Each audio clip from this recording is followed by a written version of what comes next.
What's up, everybody? It is Sunday afternoon, and Holly and I decided to go to the flea market today. We got about a half-hour drive to get there to Salisbury, North Carolina. We know there's one Poke Shop there, supposedly a second one open that I saw on like a Facebook Marketplace ad. So we'll see what they're all about, if they are actually there or not. It is a couple miles from another shop that we know that primarily sells video games, Collector's Cove. We might swing by and visit them right after. So hopefully we find some vintage cards, hopefully find some good deals, and see if we come home with anything.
So I am here at the Poke Lady at Webb Road Flea Market, making a big deal, buying some sealed product, Lost Origin booster box, Astral Radiance booster box, 2 Lost Origin ETBs, found a War Turtle Master Ball, Eevee promo, and a Southern Islands binder. It's empty, but I thought the binder was cool itself.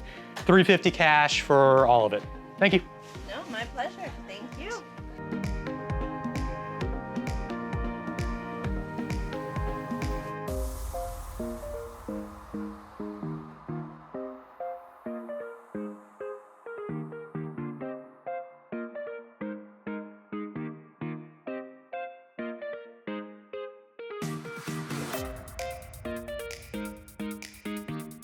All right, call my buddy Pete. He wanted to clear out an entire binder page of hers, so we picked up a Lugia V-Altar, Glaceon VMAX, Zapdos, first edition Dark Raichu from Rocket, Topps Charizard foil card, EX full art, Beedrill V, Charizard EX, another Charizard EX.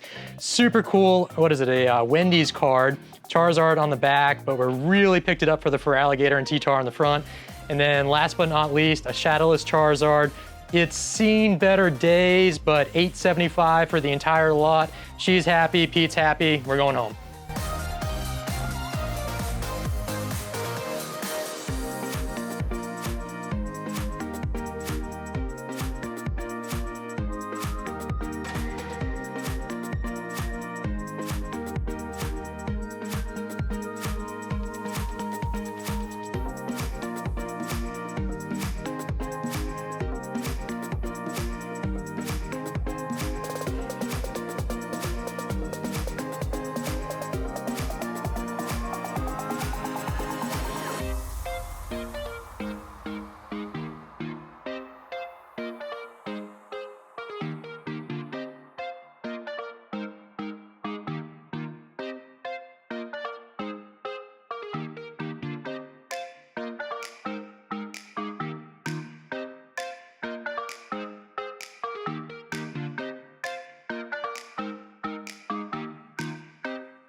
I am at Collector's Cove. I am trading in a couple of my Twilight Masquerade hits, a lot of playable things.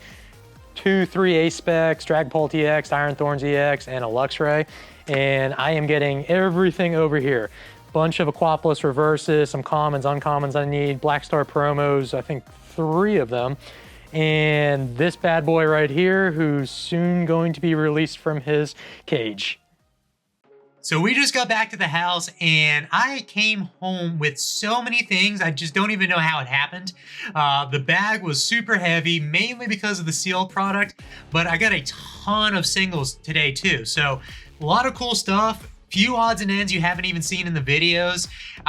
Earlier in the week, I picked up a couple toys for my buddy Pete. I picked up a slab that I broke open on a day too. So let's jump right into it and check out everything I've gotten in the last couple days.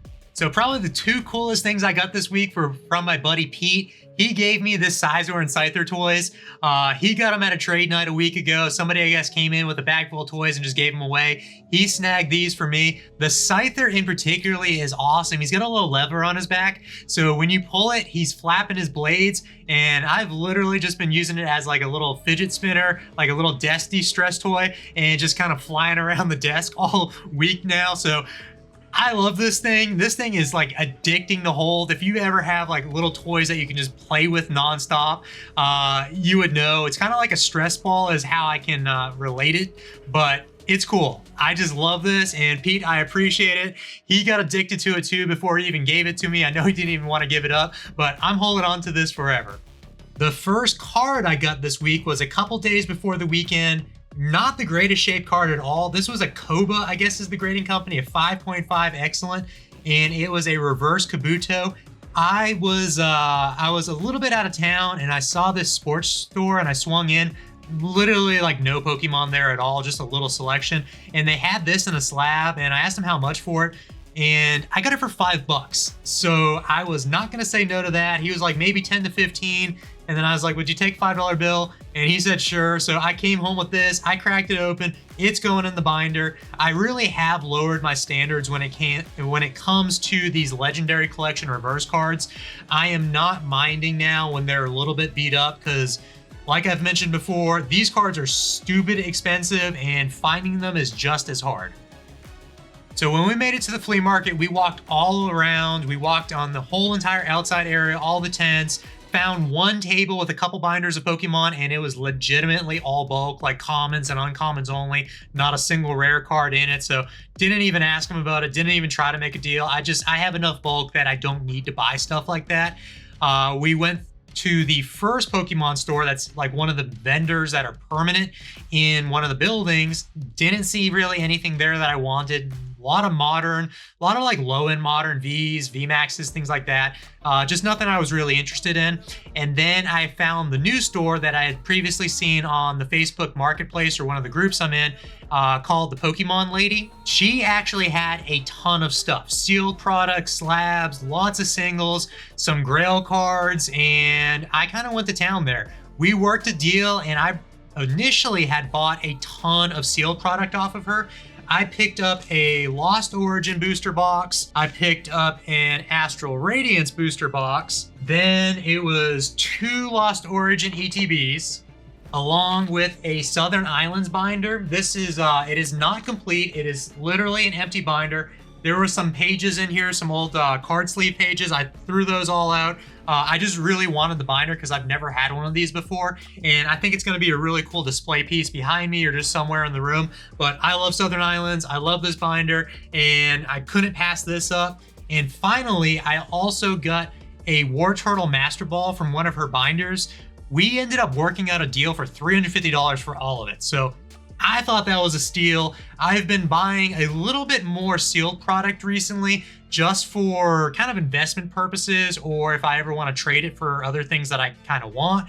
But these Sword and Shield sets, everybody knows they're going up in price. And for the combination of everything and what I paid for it, I thought it was a really good deal, and I'll either sit on it or I'll start selling off some of the sealed product, but obviously I'm keeping the War Turtle. Next, while we were there, I saw her page with the Shadowless Charizard on it, all of the alt arts, and my buddy Pete, who's actually a Pokemon vendor, He buys these kind of cards all day long. I don't have any need for them. I am not a vendor. I'm not looking to buy just everything I see and flip it. I really don't want to get into that mindset because I thought it might take away from the joy of the collecting side, especially if I buy cards that I need for one of my master sets and then try to end up selling for a profit. I really just don't want to go down that road too heavy. So picking up little odds and ends as like investments or quick flips, I'm cool with that, but I'm just not buying big collections in that aspect. But I called him while I was there after I had bought all the stuff on my end and was like, hey, I see all these cards. Do you want me to check them out? And what do you want me to do?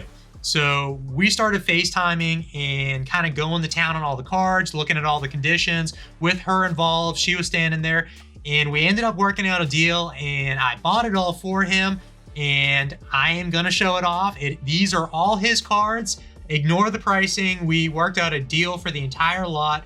So I think the total number was $875 for everything. Well, there's some good stuff here. So a Glaceon VMAX, that is from Evolving Skies. Zapdos EX from English 151. The Lugia V from Silver Tempest. Charizard. This is just a foil card. This isn't a Topps Chrome card. So this one is in decent shape. I know it had a little bit of edge wear at the top. The rest of the cards are pretty much mint so far. Charizard EX full art from 151, that card's mint. Beedrill V alt art. Charizard EX from 151 times 2, so she had 2 of these. He was basically like, yeah, I will take every alt art you have in there. And then the last 3 cards are really cool. So the first one being a Dark Raichu first edition. This was one of the first secret rares ever printed from Team Rocket. So the card itself is, I would say like LP, borderline MP. There's a good bit of whitening. I don't see any creases on it. And we were looking really heavy on these vintage cards while we were there for any defects, because the last thing I wanted to do was buy a lot for my buddy and then show up with some beat up cards, especially when he's already paid the lady. But this Raichu's sick. It has a big swirl over its tail, so I'm sure this will be an easy sale for him. The next card, which arguably is cooler than the last card, this is an old Wendy's kids meal toy, and it is for Charizard, 2 out of 15. But we don't care about the front side. Sorry, Heinz. The back side is a lot cooler. It is Feraligatr blasting at Tyranitar, and they're both hitting each other there in the middle. I thought this was the sickest artwork. I was trying to work out a deal with her when I initially had bought my sealed collection from her and wanted this thrown in. We looked it up, we comped it. It's actually like a $50 card in near mint or in that range. This card's got a little bit of a crease through it. I was gonna end up giving it to Pete anyways, just because Feraligatr's his boy. And then when we were FaceTiming and we were working the deal for his big collection, I pretty much chimed in at the end, hey, can you throw in that card we were talking about? She ended up doing that, and he's keeping this. It's going in his Totodile binder, but super cool pickup. Like I said, I think this is cooler than the last card. But last but not least, Shadowless Charizard. So this was her more or less prized possession of the entire place. We have a Shadowless Charizard, and it's kind of rough. The backside's a lot worse off than the front. These edges, it almost looks like water damage on the sides, how it's kind of crinkled up. I'm not sure if you're gonna be able to see that or not. The front's pretty clean though. It's got its normal scratches and chipping on the edge wear, but overall it's a decent card. So every single thing I showed you in that stack, the Dark Raichu, the Wendy's card, and the Shadowless Charizard, was $875 cash for all of it. He's going to end up flipping a majority of it, if not all of it, because I don't think he's going to keep any of that personally, outside of the Wendy's Feraligatr. I'm calling it a Feraligatr and Tyranitar card. It is no longer a Charizard card. And for the last stop of the day, we went to Collector's Cove and we made a trade. So I did not purchase anything in this stack. Well, let me rephrase. We made a trade and I threw in an extra 10 bucks because we added a couple cards at the end after the fact. But it was a straight up trade for this stack here. I'll show everything off.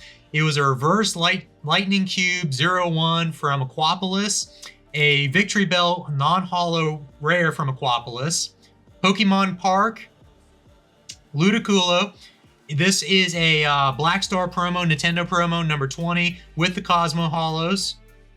Trico, number 16 Black Star promo. So I've got quite a few Black Star promos from the Nintendo era. A reverse Pupitar, Fire Cube, reverse. Ended up getting the Meowth Cosmo Hollows. That one's got a big body swirl on it right there. The Whismur. Venusaur got cracked open. That was the BGS. I think it was an 8.5. Actually, it's in the backside. Yep, 8.5 with the subgrades. 9.5 on centering, 9 edges, 8 corners, 9 surface. And we busted that open as soon as we got home. That's going in the LC binder as a really clean raw card now. And the last one that got thrown in after the fact was this Aquapolis Reverse Hollow Rare Slowbro. Super cool artwork. Slowbro's going under the water. There's a Magikarp there. I think I picked this card up as a single the other day, non-hollow, but now I have the reverse. I love it. It's a super cool add to the binder. So for a non-eventful Pokemon weekend, I made the best of it. We hit up a flea market. We found a lot of good stuff. And overall, I'm super happy with the pickups. A lot of cool stuff to add to the collections. I think the Southern Islands binder is an awesome piece. That's going to go on the shelves behind me. And like I said earlier, I cannot stop playing with the Scyther toy. Like, comment, subscribe. I hope everyone has a great week, and we will see you on Thursday.